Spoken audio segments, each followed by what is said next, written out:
Hey y'all, it's Dave Isaacs here at the Guitar Studio on Music Row here in Nashville, Tennessee.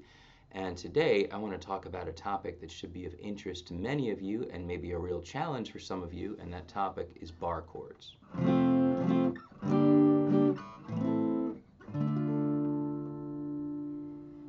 Now, there are some real misunderstandings that people have about bar chords, and in this video I'd like to clear up a couple of those things, and hopefully this understanding will really help you as you work on your ability to play them.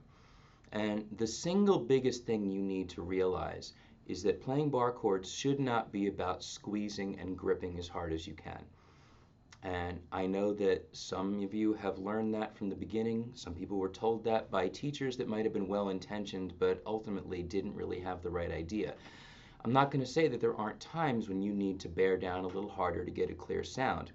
But for the most part, if your guitar is set up properly, you shouldn't need to squeeze real hard to make a chord sound. Just to address that term setup for a moment, a setup is basic maintenance on a guitar to make sure that it sounds and plays as well as possible. So it's possible that if you're really struggling, that maybe your action is too high, that the strings are too far off the fretboard. Or maybe you've got a bow in the neck, which would also do that as well.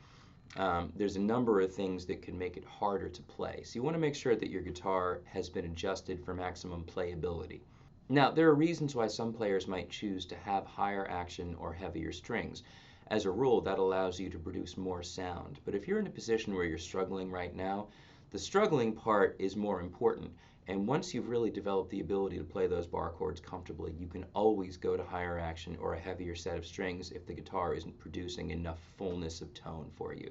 Now, as far as this misunderstanding goes about grip, the idea is really to apply maximum pressure with minimum effort. Let's take a look at the familiar E-shape 6-note F chord. I say E-shape because these three fingers are in a formation that looks a lot like an open position E chord, just moved up a fret and then the index covers the bar. The misunderstanding is the thought that you have to cover 6 notes cleanly with this one finger. Now, there's a time and a place for that sound. But this is not it, and odds are you're not going to come across it very often.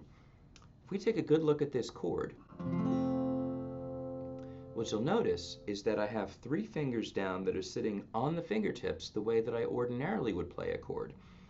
My thumb is back in the middle of the neck. You can see how the knuckles are bent so that the fingers are curled and the fingertips are touching the strings. So I should be able to sort of rock the hand back and forth and play each one of these notes individually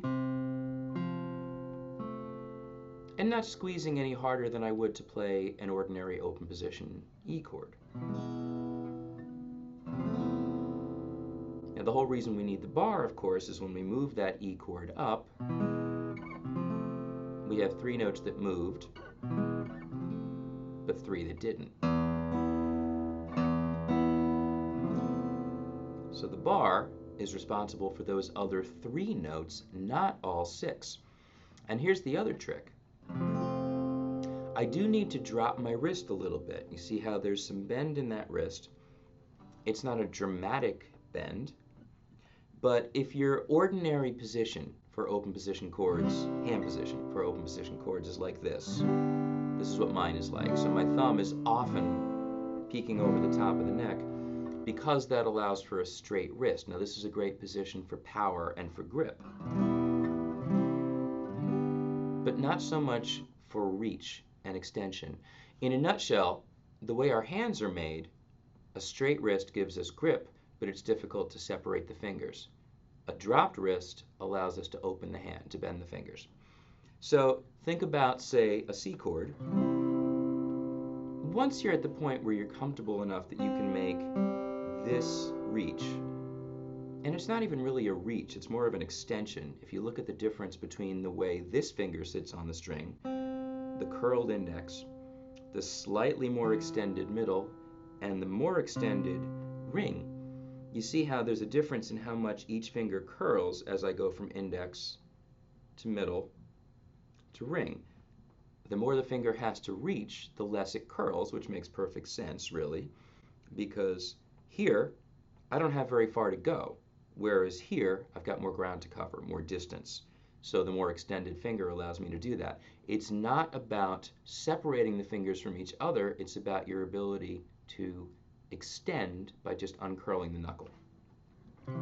So here's our C chord. When I go to the F, here's what's going to happen. I'm going to release everything but my ring finger. I'm going to bring the pinky in underneath the ring. I'm going to bring my middle in over here, and I'm going to drop my wrist forward just a little so that I can extend this index finger.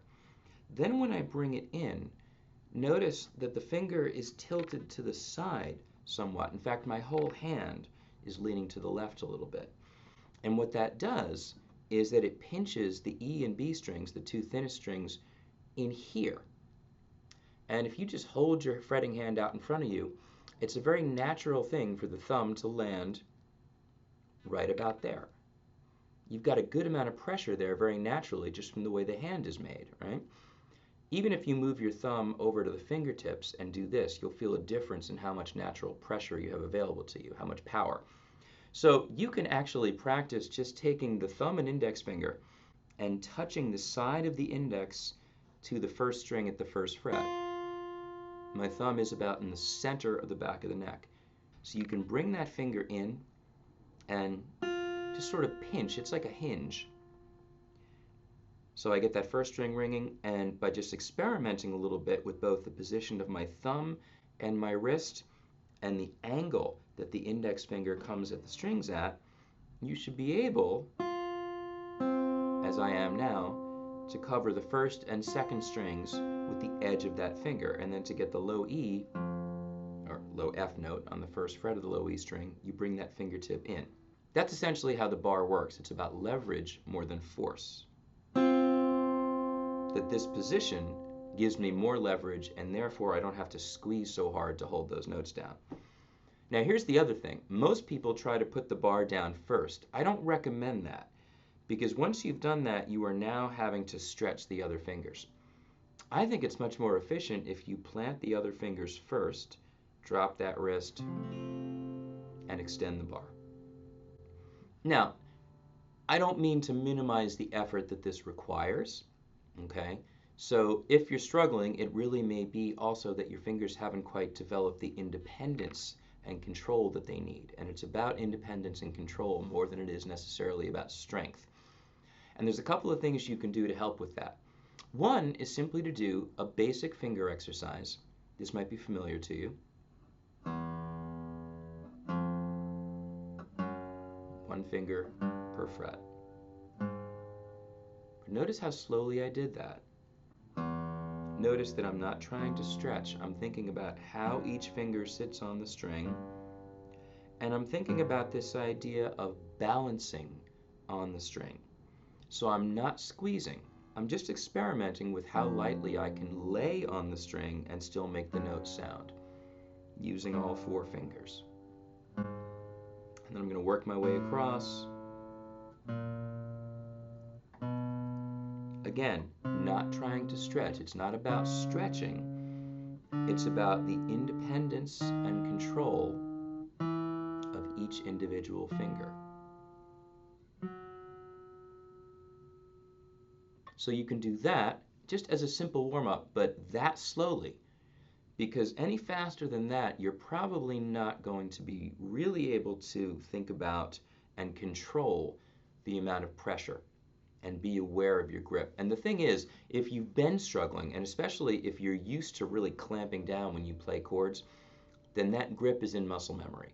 And the only way you're going to get around that is to establish new muscle memory. And so an exercise like this is really, really helpful, because you're just playing with what does it feel like if I just sit very lightly on the string, and how much effort does it really take to make that note, to really make that note sound? And the answer is not very much. But you need to go slowly enough that you can make sure that if there is a habit for the hand to clamp down, that it's not kicking in and that you're not gripping without meaning to. That exercise is very helpful. Another that you can do is to take that F chord shape, and rather than trying to hold all the notes together, to build the chord one finger at a time, simply working with the finger independence, or simply working to develop the finger independence. So for example, 6th string 1st fret, 5th string 3rd fret, ring finger, 4th string 3rd fret, pinky, 3rd string 2nd fret, middle, and then extending that index, find the spot where you can cover the note with the edge of your finger.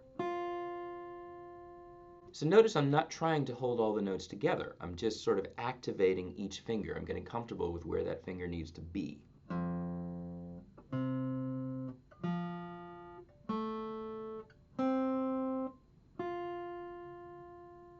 And then you can start working with partial chords, 2 notes, 3 notes at a time. Index and ring. Notice the dropped wrist. Index, ring, pinky. If you can't get all 3 of those to sound, then do it this way. Release the index, release the ring, and go back and forth until you get to the point where you can hold that.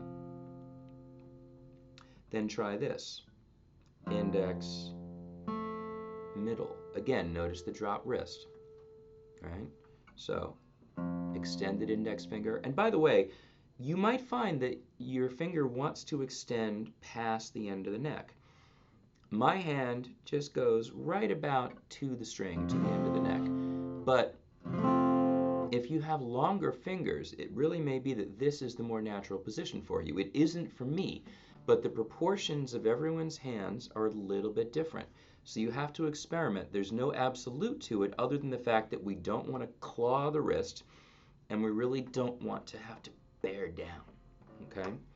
So, index, using as much of the finger as you need to get that note to ring out clearly. And again, I'm using the pad here, not the fingertip. And then bringing that middle finger in to the 2nd fret of the 3rd string and just getting this sound. 1 note, 1 note. Then try adding here, here, 2 we just had, and the ring finger there on the 5th string 3rd fret. So index, middle, ring, and then index, middle, ring, and then pinky underneath the ring finger. This may now take a bit of effort to hold down, but it's still not a bar chord because I'm just holding 4 notes. You can also build it this way, just going low to high. But I think in terms of the balance of the hand, if you're going to start with this finger, you might find this is more natural. Index, middle, ring, pinky, and then perhaps lift that finger off and bring it back over. So once again, this part of the finger is touching those 2 strings. So those 2 exercises, or 2 sets of exercises, I should say, should be very, very helpful. And if you are struggling with making that F chord ring out, then it's worth your while to spend maybe 5 minutes when you first pick up the guitar just exploring this idea of floating, of hanging on the string very, very, very lightly. And as you work on the chord, again, remember the primary thing, that the bar is not a flat finger, and that it should not be about squeezing as hard as possible, and that your wrist should not be all the way out here.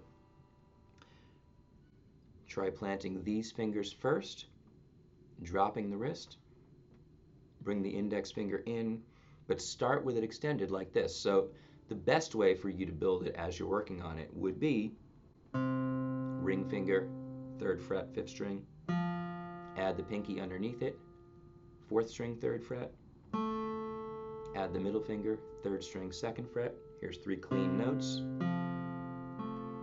Thumb drops to the middle of the neck or maybe a little below, wrist comes down and forward, index finger is extended, and then I just bring it in. And as I said, if you're more comfortable with the finger reaching this far and extending beyond the neck, that's really okay. For my hand, this is what works best. keeping in mind once again that the side of my finger is actually holding the strings down. And out of these 6, I'm really only covering 3. So there you have it. That's your F chord anyway, and I'm going to follow this up with more videos on bar chords later on and more exercises that will help you develop the strength and control and coordination that you need. But these simple ideas about hand position and the way you use your hand really should be very helpful. Just keep in mind that sometimes when something's really difficult, it's not that you can't do it, or it's not that you're not going to be able to do it, it's that you might not be going about it in the best way. And so it's really worth taking a good look at how you use your hands, how you use your fingers, and make sure that what you're doing is in line with the anatomy of the hand, the way the hand is meant to be used. And when we do think that way, when we think ergonomically, we use the mechanics of the hand to help you produce a sound, then you will find that you're not working nearly as hard, and a lot of things become a lot simpler and a lot cleaner. So explore that, see where it takes you. As I said, I'll be following this video up with more in the future. I hope it's helpful to you. I'm Dave Isaacs. Thanks for watching.